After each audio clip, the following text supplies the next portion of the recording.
राधे राधे भैया। राधे राधे। कैसे आपकी तबीयत ठीक है? हाँ, तबीयत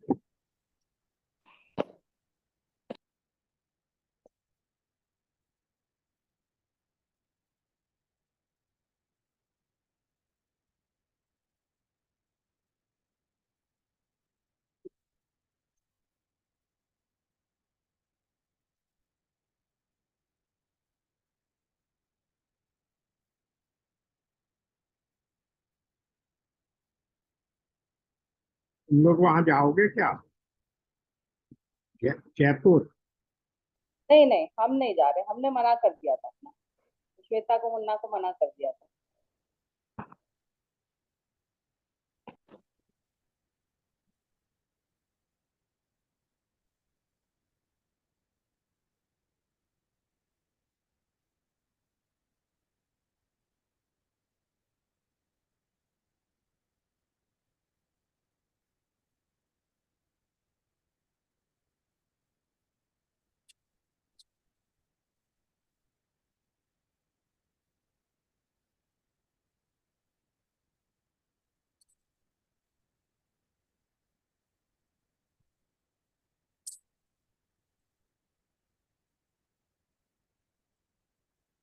कुलजीत। ओ कुलजीत। कुलजीत। ए कुलजीत। कुलजीत।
नारायण नारायण।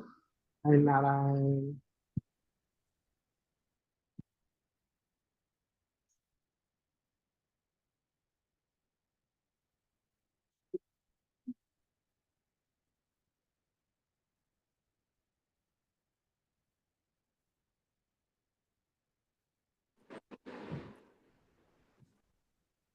राधे राधे। प्रणाम।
प्रारंभ करते हैं।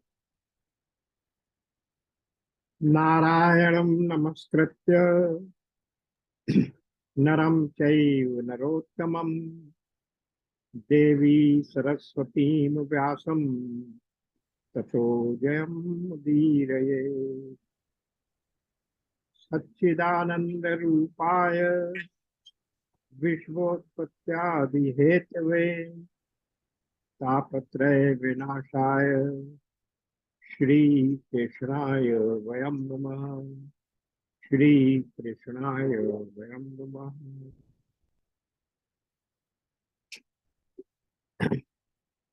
पिछले सत्र में हम लोग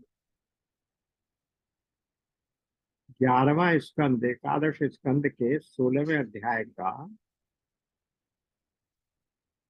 9वां श्लोक पूरा कर चुके थे। 11.16.9 at page 1067।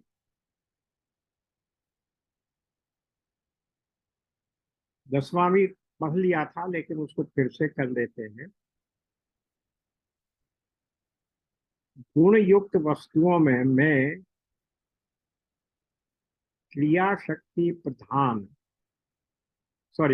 10वां गतिशील पदार्थों में मैं गति हूँ, अपने अधीन करने वालों में मैं काल हूँ, गुणों में मैं उनकी मूल स्वरूपा साम्यावस्था हूँ, और जितने भी गुणवान पदार्थ हैं उनमें उनका स्वाभाविक गुण हूँ। तो सबसे पहले आया गति। गतिशील पदार्थों में मैं गति हूँ, यानी जितनी भी वस्तुएं, गति का अभी सामान्य अर्थ ले लें। वैसे तो गीता में हमने देखा है गति का अर्थ डेस्टिनेशन या हमारा जो निर्धारित स्थान होता है, गंतव्य होता है, उसको कहते हैं। पर वो भी अर्थ है, गति भी अर्थ है। तो यहाँ अर्थ है जितने भी हिलने वाले पदार्थ हैं, जिनमें भी स्पंदन होता है, वो सब भी क्या है? वो सब भगवान ही है। मैं ही उन सब में बैठकर उनमें ये गतिशीलता प्रदान करता हूँ। फिर गति का अर्थ शरणागति भी होता है। गति लगाई है उसने, जो मेरी शरण में आ रहा है। तो सब लोग जो मेरी ओर आ रहे हैं, इसलिए मैं उन सबकी भी शरण में आने वालों की गति भी मैं ही हूँ। और इसके अलावा गीता के 9वें अध्याय में एक बड़ा अच्छा श्लोक है, 9.18। वहाँ 12 विशेषण भगवान ने बताए। गतिर्भर्ता प्रभु साक्षी निवासः शरणं सुहृत् प्रभवः प्रलय स्थानम निधानम बीजम व्ययम बीजम अव्ययम। तो यहाँ भी वही बात है। यहाँ पर गति भर्ता का अर्थ क्या किया था हम लोगों ने? प्राप्त होने योग्य परम धाम। तो वो तीसरा अर्थ भी यहाँ पर हम ले सकते हैं। तो गति माने क्या हो गया? ज्ञान हो गया। गति माने स्पंदन, चलना हो गया। गति माने परम धाम यानी मोक्ष हो गया। और गति माने प्राप्ति, शरणागति की प्राप्ति, ये सब हो गया। यानी भगवान सब ओर जा रहे हैं, और जितने भी स्पंदनशील वस्तुएं हैं, जो वो भी उनका परम धाम है, वो सब भगवान उन सब में गति के रूप में बैठे हुए हैं। फिर दूसरी बात जो कही उसमें, अपने अधीन करने वालों में मैं काल हूँ। यानी काल क्या करता है?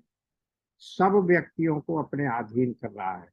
जितने भी प्राणी मात्र हैं, वो सब धीरे धीरे काल के मुंह में जा रहे हैं। समय की अवधि की बात अलग है, लेकिन अंततः सभी काल के मुंह में जा रहे हैं।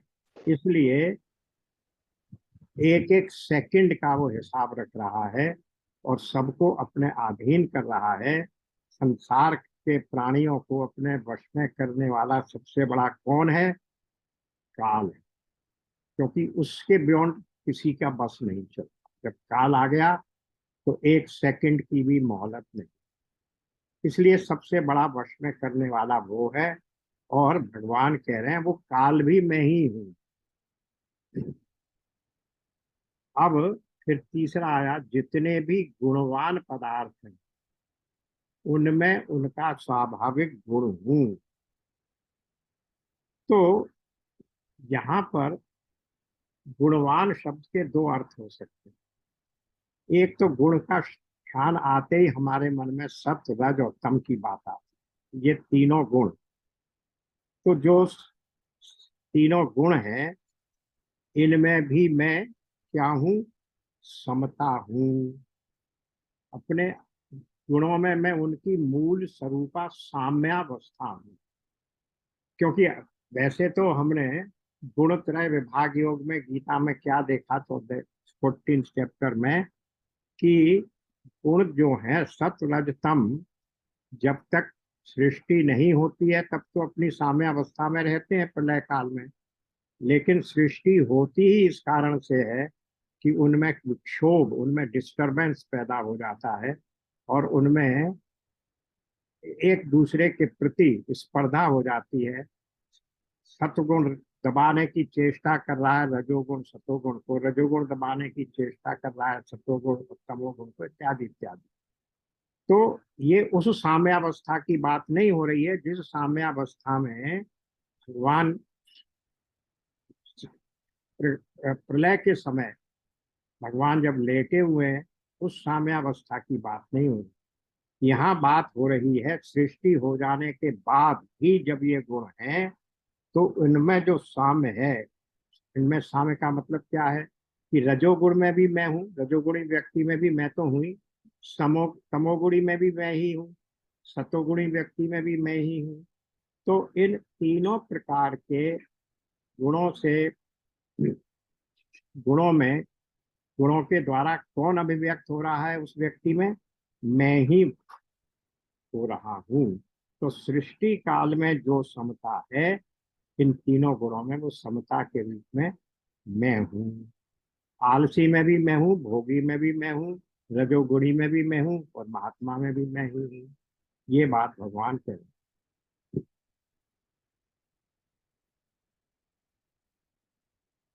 एक तीसरी बात और भी समझ लीजिए, एक तीसरा अर्थ और भी हो सकता है कि हर व्यक्ति का एक स्वाभाविक गुण होता है। जैसे पक्षी का गुण है उड़ना, उस पक्षी को कोई सिखाता नहीं है कि तू कैसे उड़ेगा, जनों के साथ ही वो ये गुण लेकर आता है कि वो उड़ने लगता है। मछली को या जलचरों को कोई सिखाता नहीं है कि तुम्हें तैरना पड़ेगा, वो अपने जीवन के साथ ही तैरना सीख जाता है। तो ये उसका स्वाभाविक गुण है। मनुष्य में भी देखिए, उसे ये नहीं सिखाना पड़ता कि तू दो पैर से खड़ा हो सकता है। बाकी जितने भी पशु हैं वो सब चौपाए हैं, चारों पैर से खड़े हैं। केवल मनुष्य ही एक ऐसा है जो दोनों पैरों से खड़ा है। पर उसे क्या कोई सिखाता है? बच्चा भी जैसे ही थोड़ा बहुत एक्टिव होता है वो खड़े होना प्रारंभ कर देता है, भले ही बार बार गिरता है पर प्रयत्न करता है। तो ये जो स्वाभाविक गुण हैं इन सभी जंतुओं के, जितने भी भूत प्राणी हैं, वो सब स्वाभाविक गुणों वाला भी मैं ही हूँ। ये बात यहाँ इस तरह से भगवान ने कही। अब इसके बाद आया, गुण युक्त वस्तुओं में मैं क्रिया प्रधान, प्रथम कार्य सूत्रात्मा हूँ, और महानों में ज्ञान शक्ति प्रधान, प्रथम कार्य महत्त्व हूँ, सूक्ष्म वस्तुओं में मैं जीव हूँ, और कठिनाई से वश में होने वालों में मन हूँ। तो गुण युक्त वस्तुओं का क्या मतलब है? यहाँ गुण का एक और तीसरी अर्थ आ गया। अभी तक हमने गुण के तीन अर्थ देख लिए। गुण वो सत्व रज तम, एक गुण वो जो क्या होता है, साम्य अवस्था में रहता है। एक गुण वो जो आकाश में शब्द स्पर्श वायु इत्यादि में जो गुण होता है, पंच तन्मात्राओं के जो गुण हैं। अब यहाँ इस गुण का अर्थ, ये तीन के बियॉन्ड एक और अर्थ है गुण, उसका अर्थ होता है रस्सी, बांधना। संस्कृत भाषा में गुण का एक अर्थ रस्सी भी है। तो इसलिए, और उसका एक अर्थ दाम भी है। दाम भी बांधने को रस्सी को ही कहते हैं। भगवान कृष्ण का एक नाम दामोदर क्यों है? क्योंकि उनको कौशल्या माता ने उनके उदर पर रस्सी से बांध दिया। तो दाम का अर्थ भी रस्सी है, यहाँ गुण का अर्थ भी रस्सी है। तो वो कह रहे हैं कि बांधने की रस्सी तो उसमें है, लेकिन वो रस्सी कैसी है? हमने 16वें अध्याय में क्या देखा, सॉरी 14वें अध्याय में, कि वो तीन सूतों से बनी हुई एक रस्सी है जिसको हम प्रकृति कहते हैं। तीन गुण उसमें हैं। तो ऐसे ही जिसके एक सूत्र में रहने पर तीन गुण निकलते हैं, पदार्थ बनते हैं, वो एक सूत्र के रहने से सारे पदार्थ गुणी बनते हैं। ऐसा गुण वो सूत्र मैं हूं, जो प्रकृति बनी हुई है इन तीनों गुणों का समन्वित रूप, वो भी मैं ही हूं। और महान जो बड़ी से बड़ी चीजें हैं उनमें भी मैं महान हूँ। महान माने बुद्धि, यानी एक समष्टि बुद्धि, उसको हम महत्त्व कहते हैं, और व्यष्टि बुद्धि, उसको हम बुद्धि कहते हैं, उसमें महान है। पर दोनों ही स्थानों में विशेष तौर से वेदांत में ज्ञान या बुद्धि को सबसे अधिक महत्व दिया गया। तो दोनों जगह, समष्टि में भी सबसे पहले महत्व आता है मूल प्रकृति के बाद, और फिर यहाँ भी तीनों अर्थों में जाके अंततः बुद्धि बताई गई है। जो क्या कहा गया है कि वो निर्णयात्मक है। 3.42 में क्या कहा? यही तो कहा कि बुद्धि की विशेषता क्या बताई। देखिए कहाँ से चले, तीसरे अध्याय का 42वां श्लोक।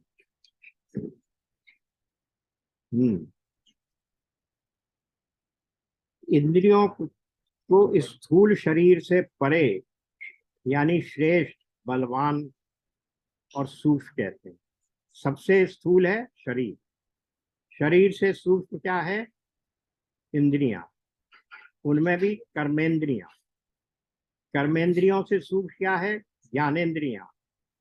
ज्ञानेंद्रियों से सूक्ष्म क्या है? मन। और मन से सूक्ष्म क्या है? बुद्धि। तो और फिर बुद्धि का गुण भी जब हमने देखे थे कि इस अंतःकरण चतुष्टय में सबसे अधिक निर्णायक वस्तु कौन सी है, कौन सा तत्व है, वो बुद्धि है। इसलिए वो कह रहे हैं कि महान तत्व, सबसे अधिक प्रभावशाली तत्व जो है इस प्रकृति में, वो ज्ञान या बुद्धि है। तो व्यष्टि बुद्धि और समष्टि बुद्धि भी मैं ही हूँ। फिर आया और क्या कहा इन्होंने? सूक्ष्म वस्तुओं में मैं जीव। सबसे सूक्ष्म कौन है? आत्मा। पर आत्मा तो हमें महसूस होता नहीं है। तो इस शरीर में उस बुद्धि से भी सूक्ष्म कौन बताया गया है?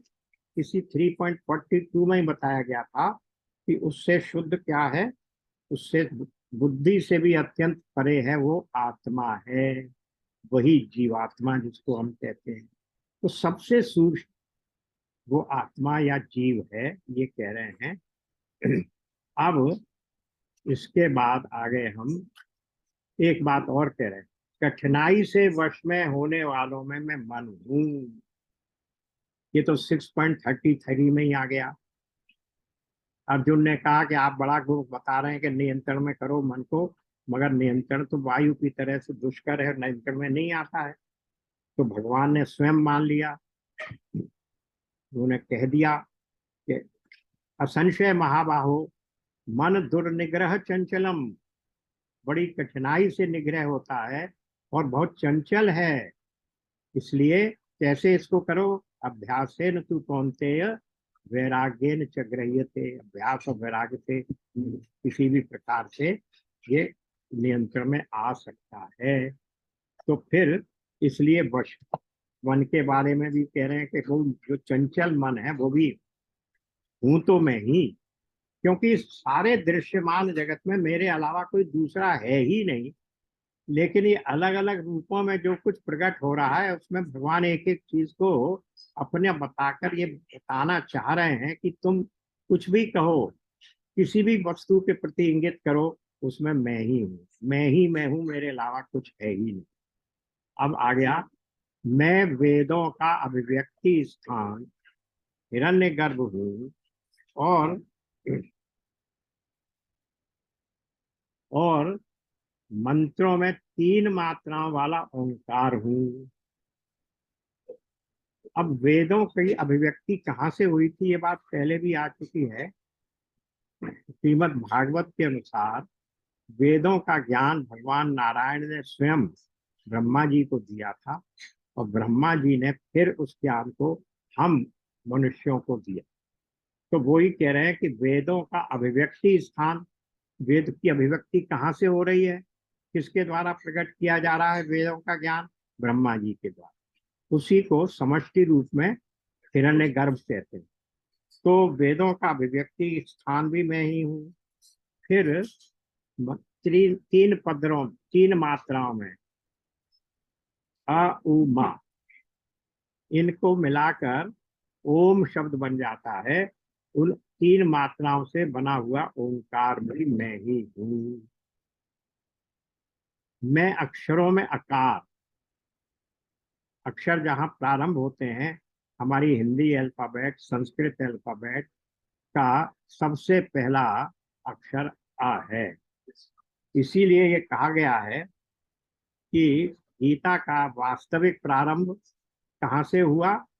दूसरे अध्याय के 11वें श्लोक से। 11वां श्लोक क्यों? एक का अक्षर जो है वो गिनती का पहला अंक है, एक, और अ अक्षरों का पहला अक्षर है। तो शंकराचार्य जी ने यही माना, गीता का प्रारंभ 11वें श्लोक से हो रहा है, जहां पर भगवान ने बोलना शुरू किया। और देखिए 11वां श्लोक कहाँ से शुरू हो रहा है? अशोचान वश अशोचन, अ से शुरू हो रहा है, और नंबर है 11, अंक भी पहला और अक्षर भी पहला। तो वो कह रहे हैं सबसे अक्षर जो प्रथम अक्षर है अ, वो भी मैं ही हूँ। फिर इसके बाद कहा, मैं अक्षरों में अकार, छंदों में त्रिपदाया गायत्री, गायत्री को भी 3 पद हैं गायत्री में। ओम भूर्भुवः स्वः तो अलग हो गया, तत्सवितुर्वरेण्यम एक पद, तत्सवितुर्वरेण्यम, ओम भूर्भुवः स्वः भर्गो देवस्य धीमहि तस्य धीमहि धियो यो नः प्रचोदयात्। इस प्रकार से 3 पदों में गाई जाती है, इसलिए उसको भी कहा त्रिपद वाला गायत्री मैं ही हूँ। समस्त देवताओं में इंद्र, 8 वसुओं में अग्नि, 12 आदित्यों में विष्णु, और 11 रुद्रों में नील लोहित नाम का रुद्र हूँ। देवताओं में इंद्र कहना तो बिल्कुल स्पष्ट ही है, देवराज इंद्र कहलाते हैं, तो सब देवताओं का राजा, उनका प्रमुख होने के कारण मैं इंद्र हूँ। और वसु, उन वसु 8 वसु जो कहे जाते हैं, उनमें मैं अग्नि हूँ, सबसे प्रसिद्ध वसु मैं ही हूँ। भीष्म पितामह के लिए भी कहा जाता है कि वो 8 वसुओं में से एक वसु थे, भीष्म पितामह। इसीलिए उनको इच्छा मृत्यु का वरदान मिला हुआ। और वैसे भी हमारे यहाँ जो 33 देवताओं की गिनती की जाती है, 33 कोटि जिसको हम कहते हैं, उसमें क्या क्या है? 12 रुद्र, 12 आदित्य, 11 रुद्र, कितने हो गए? 23। और 8 वसु, ये हो गए 31। और 2 अश्विनी कुमार, ये हो गए 33। तो ये 33 देवताओं को ही 33 कोटि कहा, कि यानी ये 33 अलग अलग प्रकार के, अलग अलग श्रेणियों के, अलग अलग कैटेगरीज के हैं। उसमें कोटि का अर्थ, दूसरा अर्थ करोड़ भी होता है। तो उसका मिस इंटरप्रिटेशन ये कर दिया गया कि नहीं, तुम्हारे यहाँ तो 33 करोड़ देवता हैं। तो उन 8 वसुओं में भी मैं ही हूँ, और 12 आदित्यों में मैं विष्णु हूँ। आदित्यों, अब इनकी आदित्य की भी थोड़ी सी बैकग्राउंड समझिए। कश्यप ऋषि से ही सारा संसार आज पैदा हुआ। कश्यप की 2 पत्नियां थी, एक का नाम था अदिति और दूसरी का नाम था दिति। तो जो अदिति थी वो धर्मात्मा प्रकृति की, सतगुण की प्रकृति की थी, और जो दिति थी वो रजोगुणी प्रकृति की थी, तमोगुणी प्रकृति की थी। तो दिति, अदिति के जो पुत्र हुए वो अदिति नाम से क्या हो गए? आदित्य। इसीलिए वो कह रहे हैं कि आदित्यों में, और वो सारे के सारे देवता हैं, अदिति के जितने पुत्र हैं वो देवता हैं। तो उनमें भी सबसे पहले नाम, क्योंकि अदिति से ही आदित्य बना, तो इसलिए वो उनमें मैं विष्णु हूँ। और दिति से पैदा होने वाले का कहलाए दैत्य। तो दिति से दैत्य, अदिति से आदित्य इत्यादि। तो वो कह रहे हैं यहाँ 12 आदित्यों में विष्णु। और फिर 11 रुद्रों में नील लोहित नाम का रुद्र हूँ। भगवान शिव के ये 11 रूप हैं, 11 रुद्र। और इसीलिए भगवान शिव अपने इसी 11वें रुद्र के रूप में वहां हनुमान जी के रूप में अवतरित हो गए थे। क्योंकि 10 रुद्रों को तो रावण ने उनकी पूजा उपासना करके उनको अपने साथ बांध लिया था। उसके विरुद्ध 10 रुद्र के रूप में नहीं लड़ सकते थे। तो 11वें रुद्र के रूप में वो भगवान शिव 11वां रुद्र हनुमान जी के रूप में हुआ। और इसीलिए हनुमान चालीसा में गोस्वामी जी ने क्या कहा? रुद्र क्या, कौन हूँ मैं? हनुमान जी क्या है? रुद्र के रूप में, सॉरी, स्वयं रुद्र, आप स्वयं रुद्र हैं, ये बात कही गई। नहीं, स्वयं शिव, स्वयं शिव है। वो बोल देना, वो कौन सा एक पंक्ति है हनुमान चालीसा की? शंकर शंकर शंकर स्वयं स्वयं, केसरी नंदन। शंकर सुवन केसरी नंदन का पढ़ते हैं हम लोग, मगर वो है शंकर शंकर स्वयं स्वयं। केसरी नंदन। तो वहां तो शंकर जी ही इस 11वें रुद्र के रूप में हनुमान जी के रूप में आए हैं। तो ये हो गए 12 आदित्य हो गए, 11 रुद्र हो गए, नील लोहित वो हो गए। ब्रह्मर्षियों में भृगु, भृगु को बहुत बड़ा ऋषि माना जाता है। यद्यपि हम लोग सब देखते हैं कि भगवान विष्णु के शरीर का जब वर्णन किया जाता है तो उस पर भृगु जी के द्वारा मारी हुई एक लात का भी चिन्ह वहां बताया जाता है, भृगु रेखा कही जाती है। तो ऐसा ऋषि जिसने स्वयं भगवान विष्णु को लात मारी, और उसे आप कह रहे हैं ब्रह्म ऋषियों में ब्रह्म ऋषि की उपाधि दी, और उसमें भी आप ब्रह्म ऋषियों में भृगु कह रहे हैं। इसका कारण क्या है? इसका कारण ये है कि जब देवताओं में ब्रह्मा विष्णु महेश में ये स्पर्धा हो गई कि इन तीनों में से कौन बड़ा देवता है, तो निष्पक्ष न्याय करने वालों में चुना गया भृगु ऋषि।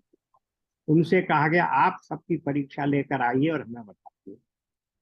तो वो भृगु ऋषि गए, सबसे पहले ब्रह्मा जी के पास गए। ब्रह्मा जी के पास जाकर उन्होंने उनकी दाढ़ी खींच ली। ब्रह्मा जी बहुत क्रोधित हुए, तो वो वहां से चले आए। इसी तरह शिव जी के पास गए, शिव जी से कुछ उन्होंने कह दिया, अरे तुम तो भस्म लपेटते हो और नागों का गो देवता हो, तुम काहे के देवता हो?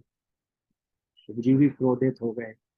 फिर ये विष्णु जी के पास गए, तो विष्णु के पास जाते ही विष्णु जी भगवान वहां लेटे हुए थे, शेष की शैया पर, शेषनाग की शैया पर।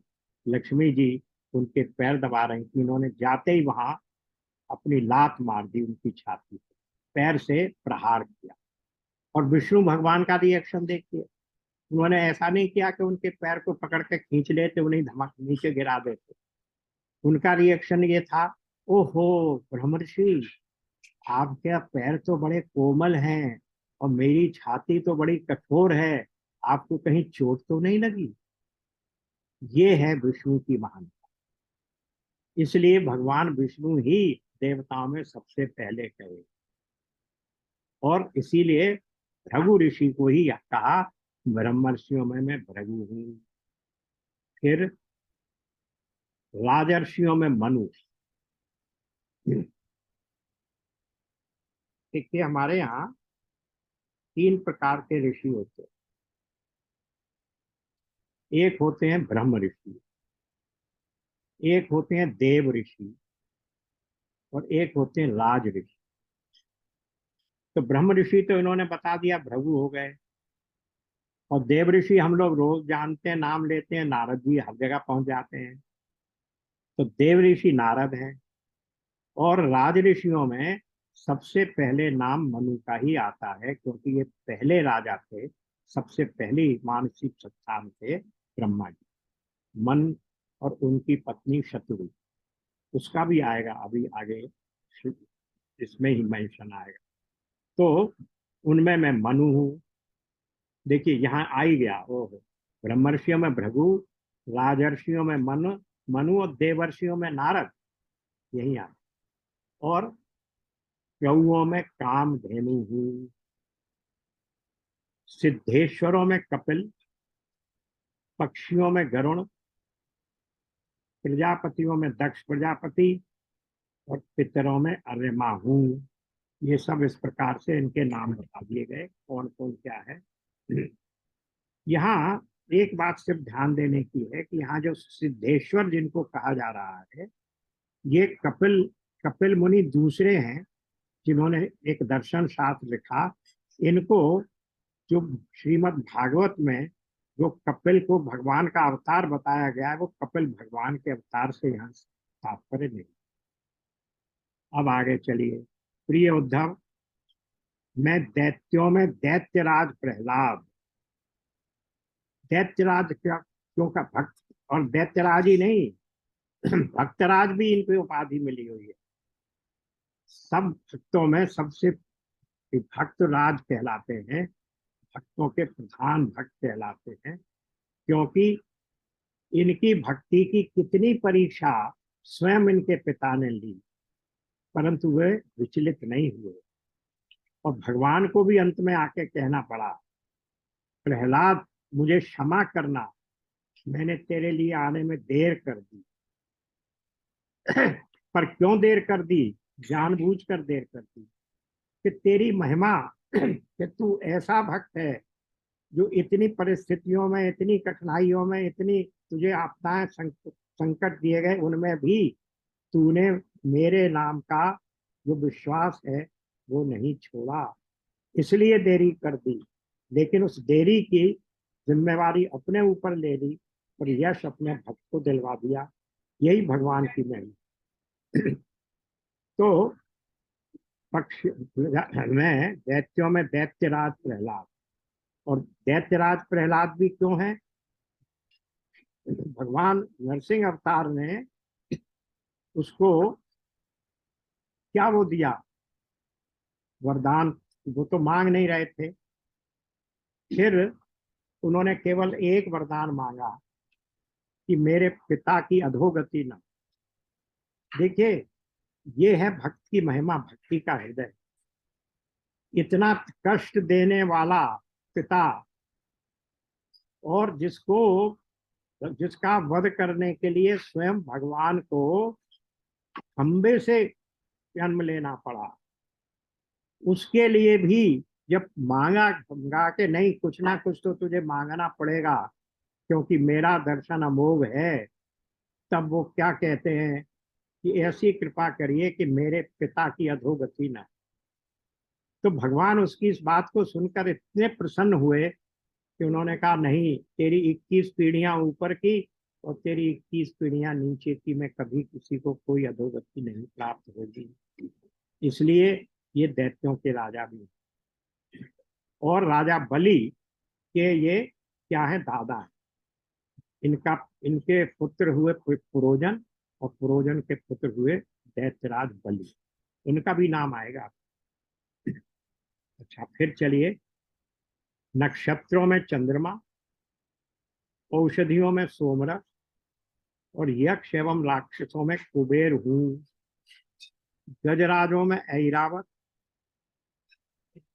ऐरावत हाथी भी समुद्र मंथन से पैदा हुआ था।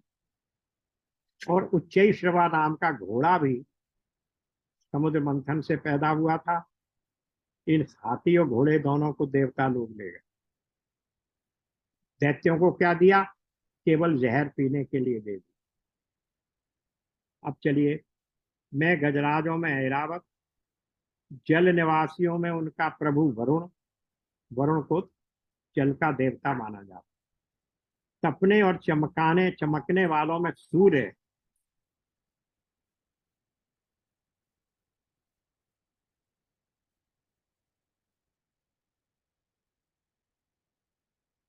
तपने तथा तपाने वालों में सूर्य।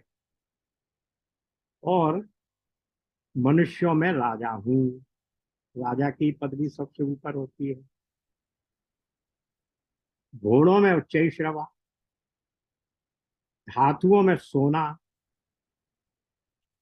दंडधारियों में यम। सबको दंड देने वाला यम ही है, यमराज। और सर्पों में वासुकी हूँ। वासुकी वही सर्प है जिसको जिस राजा परीक्षित को डंक उसको अपना वो मारने के लिए वासु को ही भेजा गया कि राजा परीक्षित का वध अब ये इस सर्प के काटने से होगा, क्योंकि तुमने मेरे पिता को मृत सर्प डालकर उनका अपमान किया। अब एक बात और आएगी यहाँ, दोनों जगह देखिएगा। अभी आगे नाग और आए, तो नाग और सर्प में क्या अंतर? इसको वासुकी को नाग क्यों नहीं कह दिया गया? और कालिया नाग जिसका भगवान ने वो किया था, सर्प मर्दन किया था, उसको सर्प क्यों नहीं कह दिया गया? तो सर्प वो जाति है सर्पों की जो भूतल पर चलते, जमीन पर चलते, और नाग वो हैं जो जल में रहते। अब देखिए, शेष जी को भी शेष नाग कहा जाता है, शेष सर्प नहीं कहा जाता। कालिया को भी कालिया नाग कहा, ये दोनों जल में ही रहने वाले थे। तो कालिया नाग यमुना जी में आ गया था, शेष नाग तो समुद्र में है।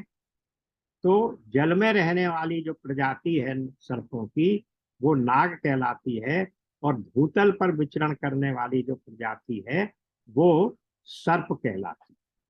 तो सर्पों में मैं वासुकी हूँ, निष्पाप उद्धव जी। मैं नागराजों में शेष नाग, तो आ ही गया नाम। तो शेष नाग क्योंकि ये जल में है, क्षीर सागर के ऊपर लेटे हुए भगवान, क्षीर सागर में नाग जी बैठे हुए हैं और उनके शैया बनाकर भगवान लेटे हैं। तो नागराजों में मैं शेषनाग हूँ। सींग और दाढ़ वाले प्राणियों में उनका राजा सिंह हूँ।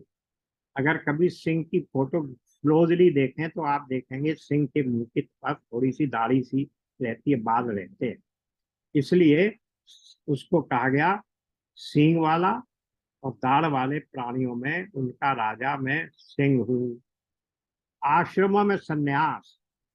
सन्यास सबसे उच्च आश्रम माना जाता है। 4 आश्रम हैं। कौन कौन से? ब्रह्मचर्य, गृहस्थ, वानप्रस्थ और सन्यास। तो चतुर्थ आश्रम ही सबसे ऊपर माना जाता है, क्योंकि इसमें आदमी फिर सब कर्म संन्यास ले लेता है, सब कर्मों से मुक्त हो जाता है। मैं तीर्थ और नदियों में गंगा, जलाशयों में समुद्र, अस्त्र शस्त्रों में धनुष, तथा धनुर्धारों में त्रिपुरारी शंकर हूँ। त्रिपुरारी शंकर क्यों हूँ? भगवान का नाम, शंकर जी का नाम त्रिपुरारी क्यों पड़ा? कि एक त्रिपुर नाम का एक असुर था, उसका वध भगवान ने, शंकर जी ने किया था, इसीलिए उसको त्रिपुरारी, जैसे राम जी को कहा जाता है खरारी, खर का नाश करने वाले, उसका वध करने वाले खरारी, अरि कहते हैं। अरि का अर्थ होता है दुश्मन, शत्रु।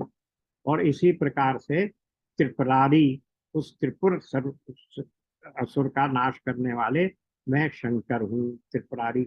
लेकिन एक बात का अंतर देखिए, वहां 10वें अध्याय में जब विभूतियां बताई हैं, तो वहां धनुषधारियों में शंकर नहीं बताया, वहां राम जी को कहा धनुषधारियों में मैं राम।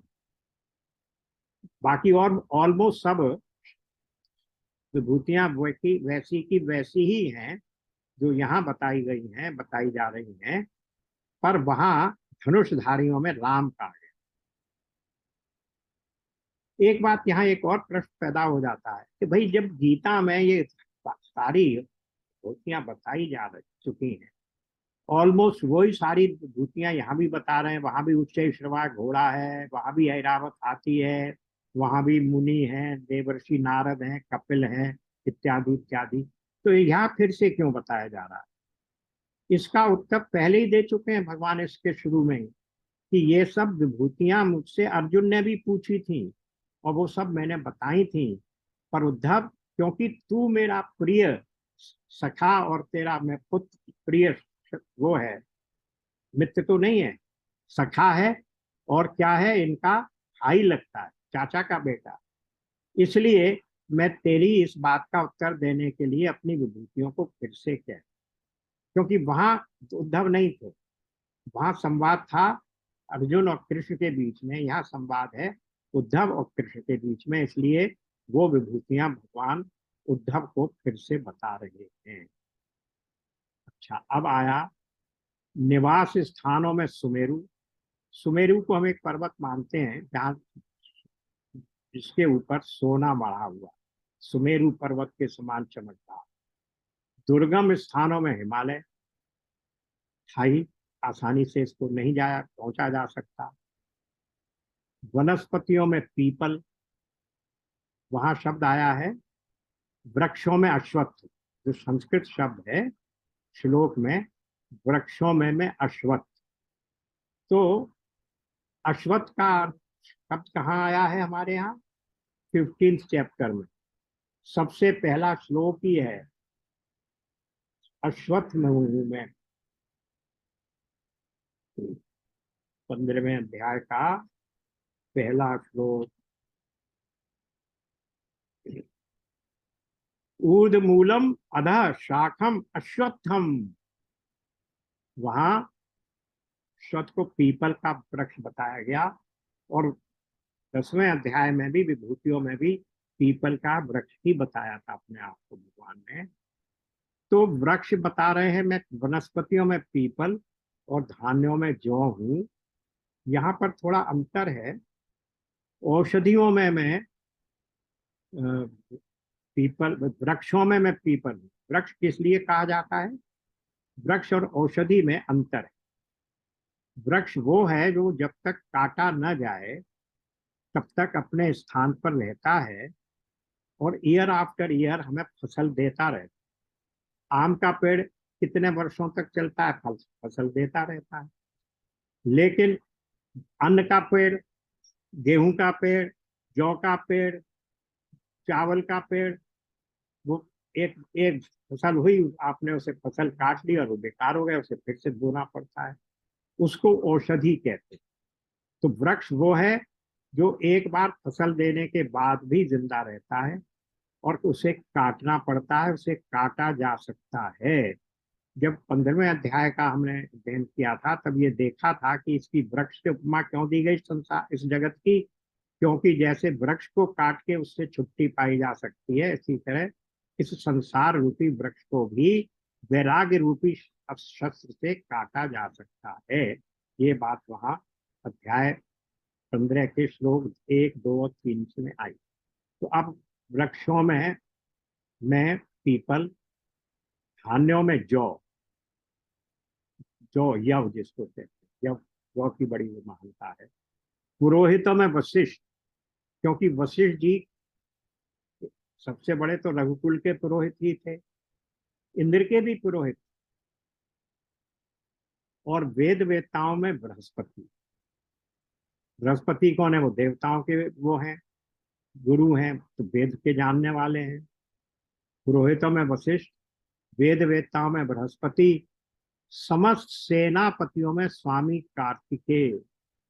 स्वामी कार्तिकेय वो हैं जिनके लिए ये वरदान था कि इन राक्षसों का वध, सारे राक्षसों को दैत्यों ने जीत, सॉरी सॉरी सारे देवताओं को दैत्यों ने जीत लिया, और कोई भी देवता, इवन इंद्र भी, उनका वज्र भी उसको मार नहीं पा रहा था। सब देवता इधर उधर छिपे छिपे घूम रहे थे।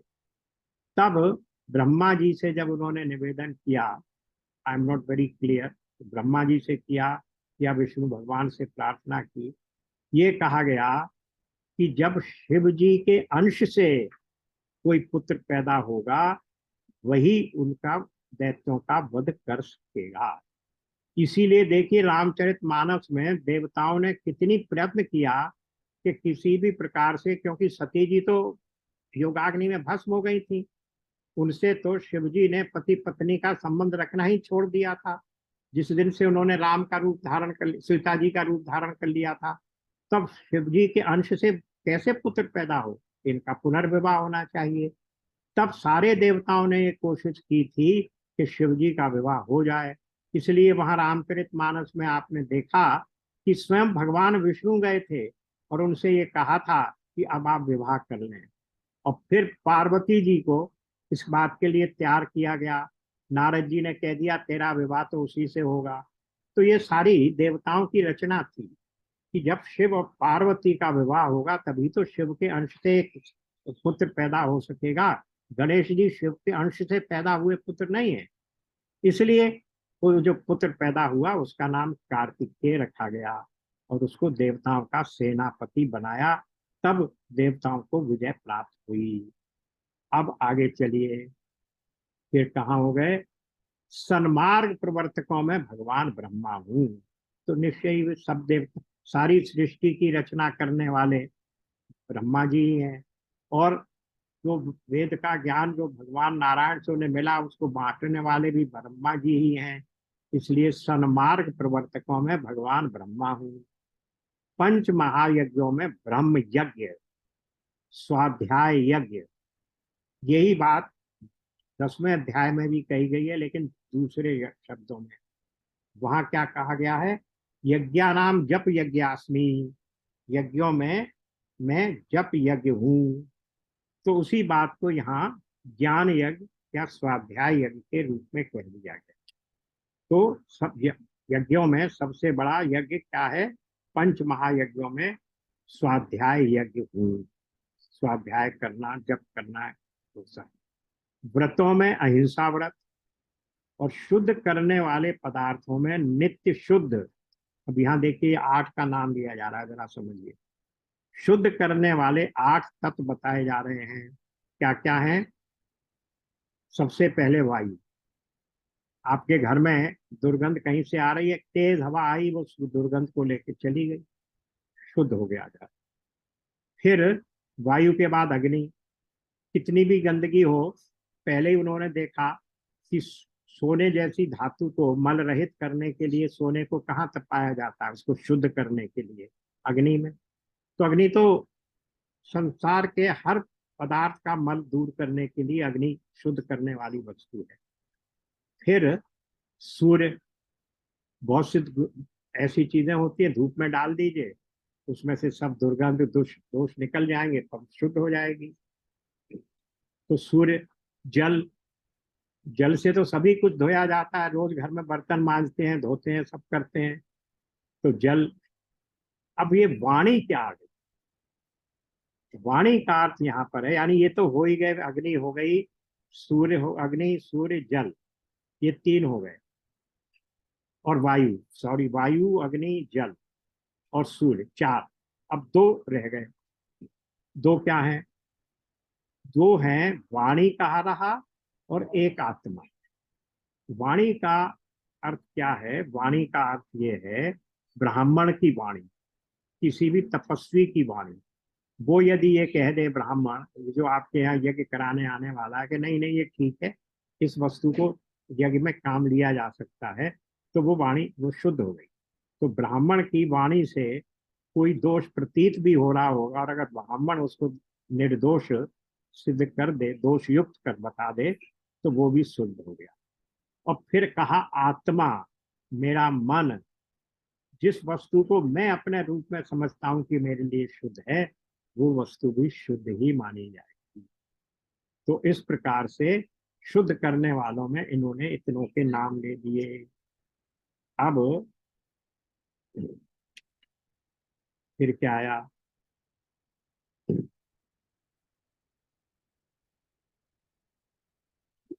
मन के लिए क्यों कहा कि अगर मन में ये शंका रहेगी कि पता नहीं ये वस्तु शुद्ध है या अशुद्ध है, तो उसका प्रयोग नहीं करेंगे आप। तो मन ने ये निश्चित कर लिया नहीं ये वस्तु शुद्ध है, इसलिए मन के द्वारा भी वस्तु के शुद्धि और शुद्धि में जहाँ शंका हो वहां मन ही निर्णायक हो, इसलिए ये कह दिया। अब आगे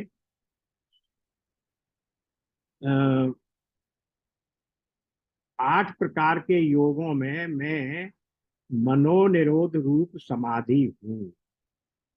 तो योग तो बहुत सारे हैं, 8 प्रकार के योगों का नाम यहाँ भी नहीं दिया गया है, व्याख्याकारों ने भी नहीं दिया है। लेकिन एक मुख्य योग जो बताया गया है वो क्या है?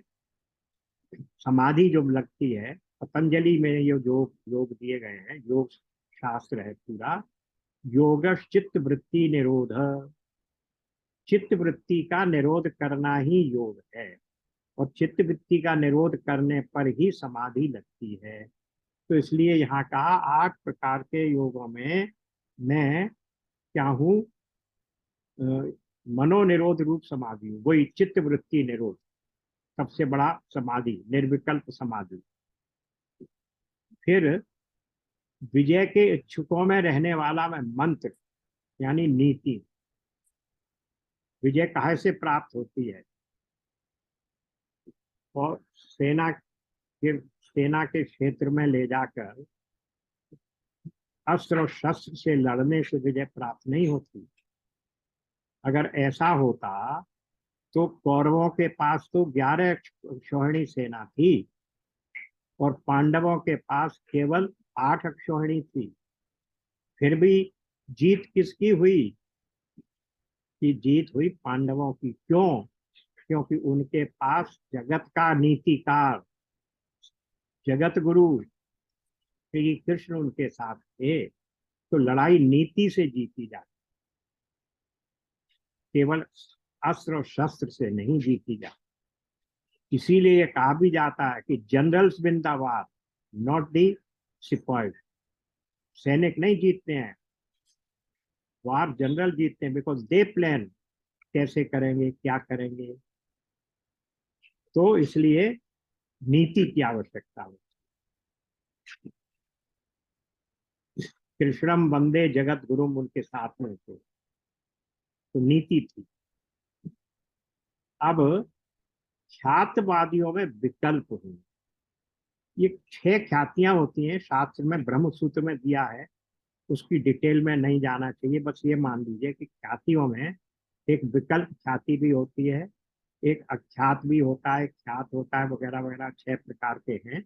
उनमें न जाकर बस इतना समझ लीजिए कि विकल्प, विकल्प उस संकल्प विकल्प से संबंध नहीं है।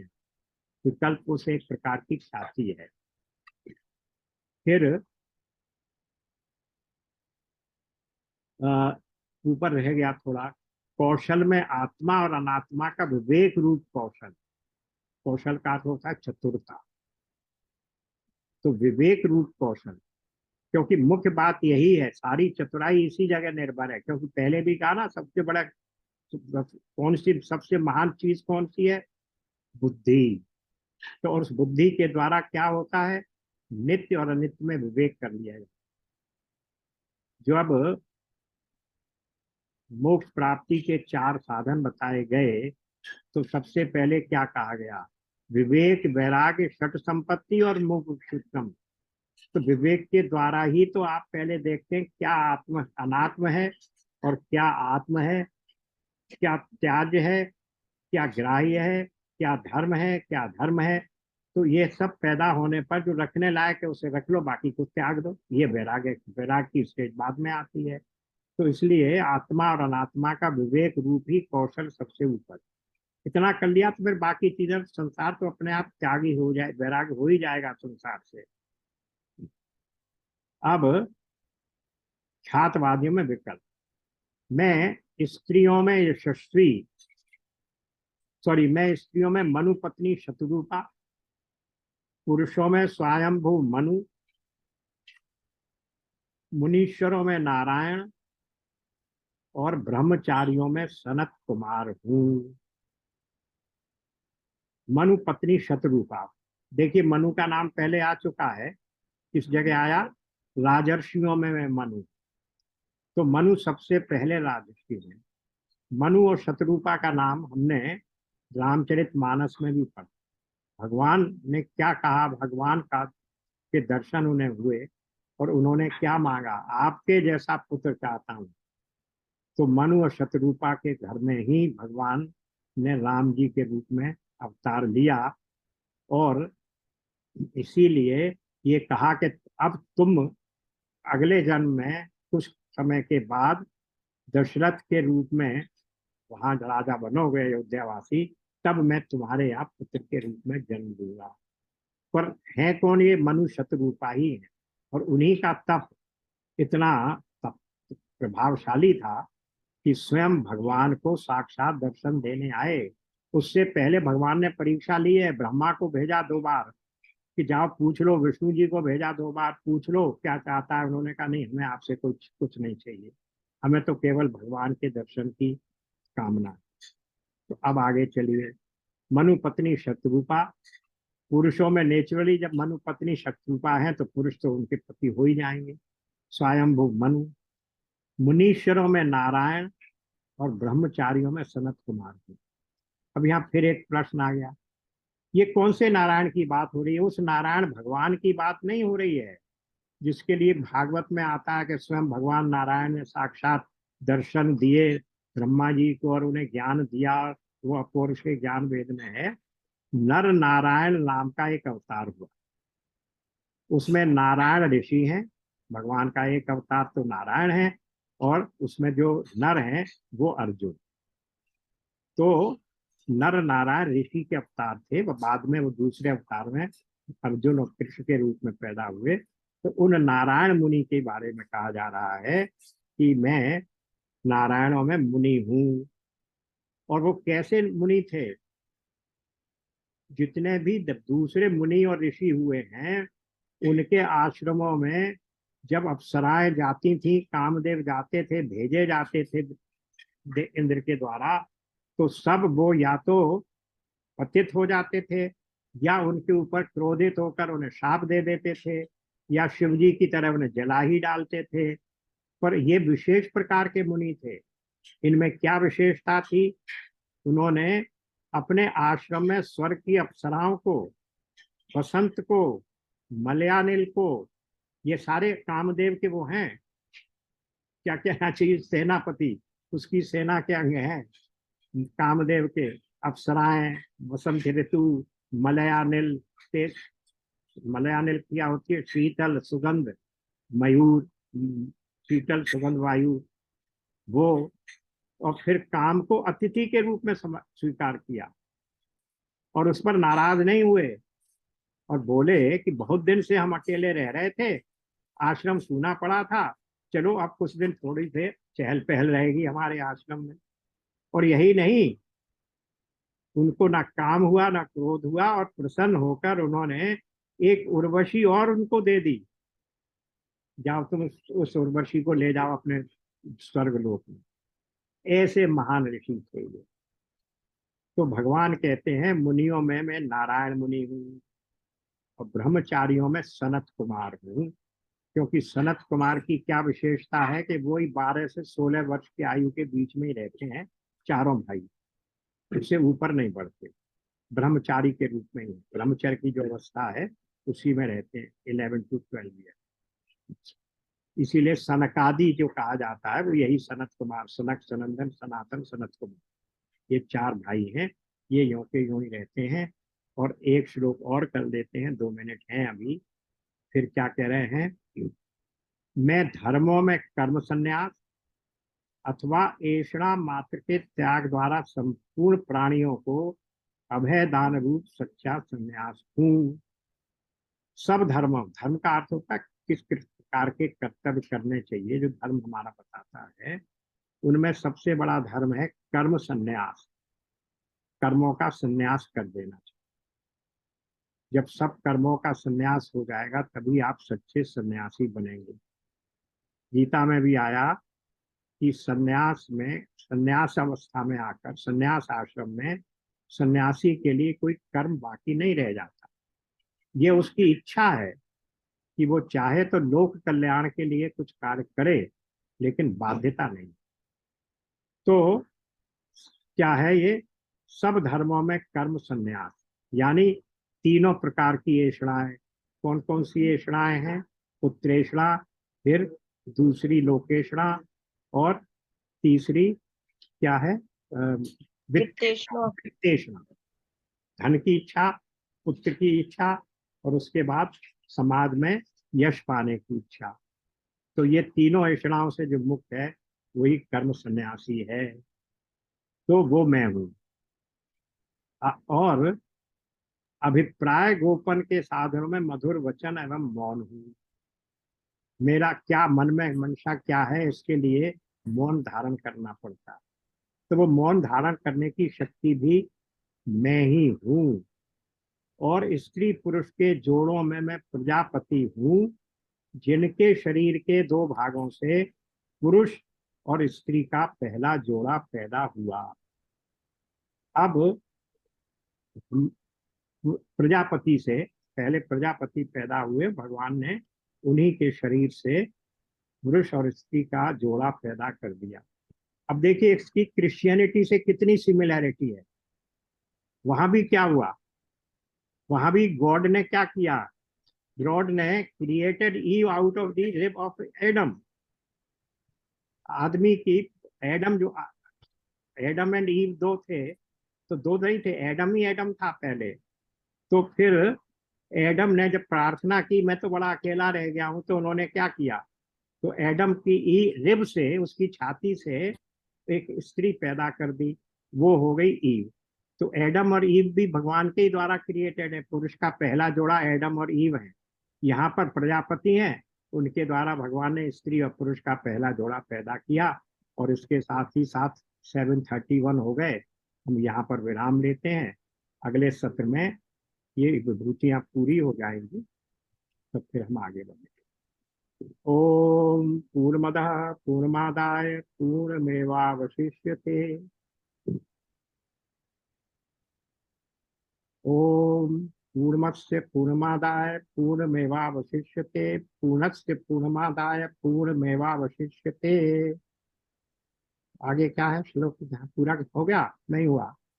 ओम पूर्णस्य हो गया। ओम पूर्णस्य पूर्णमादाय पूर्णमेवावशिष्यते।